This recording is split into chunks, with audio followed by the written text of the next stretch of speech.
1956 ஜூலை 26 எகிப்து அதிபர் சூயஸ் கால்வாயை தேசியமயமாக்கினார். சூயஸ் கால்வாய் எகிப்தில் அமைந்துள்ள ஒரு மிக முக்கியமான கடல் வழித்தடமாகும். இது மத்திய தரைக்கடலையும் செங்கடலையும் இணைக்கிறது. இந்த கால்வாய் ஐரோப்பாவுக்கும் ஆசியாவுக்கும் இடையிலான சுருக்கமான கடல் பாதையாக இருந்ததால் உலக வர்த்தகத்தில் முக்கிய பங்கு வகித்தது. 1869 கால்வாய் திறக்கப்பட்டது. ஆனால் அதன் நிர்வாகம் பிரிட்டன் மற்றும் பிரான்ஸ் ஆகிய நாடுகளின் கட்டுப்பாட்டிலேயே இருந்தது.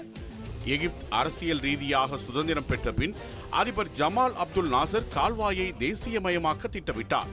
இதன்படி 1956 ஜூலை 26 நாள் சூயஸ் கால்வாயை சூயஸ் கேனல் கம்பெனியின் கட்டுப்பாட்டிலிருந்து எடுத்து எகிப்து அரசின் கட்டுப்பாட்டுக்கு கொண்டு வந்தார். இது பிரிட்டன், பிரான்ஸ் மற்றும் இஸ்ரேலை பெரும் அதிர்ச்சிக்குள்ளாக்கியது. ஏனெனில் அவை கால்வாயை வணிக ரீதியாக பயன்படுத்திக் கொண்டிருந்தன. நாசரின் நடவடிக்கையை எதிர்த்து இஸ்ரேல், பிரிட்டன், பிரான்ஸ் ஆகிய 3 நாடுகளும் எகிப்தை தாக்க திட்டமிட்டன. அக்டோபர் 1956 இஸ்ரேல் சினாய் பகுதியில் நுழைந்தது. அதனைத் தொடர்ந்து பிரிட்டனும் பிரான்சும் நிம்மதி காக்கும் நடவடிக்கை என்ற பெயரில் விமான தாக்குதல் நடத்தின. அமெரிக்காவும் சோவியத் யூனியனும் இந்த தாக்குதலை கண்டித்து அதனை நிறுத்துமாறு அழுத்தம் கொடுத்தன. இதையடுத்து கூட்டு தாக்குதல் முடிவுக்கு வந்தது. இந்த சம்பவம் பிரிட்டன் மற்றும் பிரான்சின் காலனித்துவ அதிகாரம் சரிந்துவிட்டதை வெளிப்படுத்தியது. சூயஸ் கால்வாயை பாதுகாத்ததன் மூலம் அரபு உலகில் ஜமால் அப்துல் நாசரின் புகழ் உயர்ந்து தேசிய நாயகனாக விளங்கினார்.